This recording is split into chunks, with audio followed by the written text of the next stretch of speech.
tobankii biloodaan xilka hayay maanta igu farxad badan tahay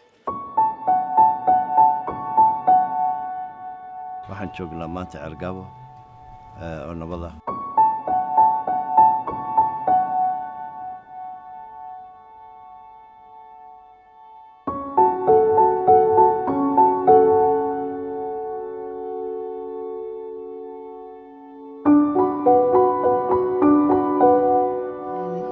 qixii 9 bilood ka hor waxaan u qaxnay baran qofkii qaxay un baa dhibaatada qof leeyahay fahmi karaa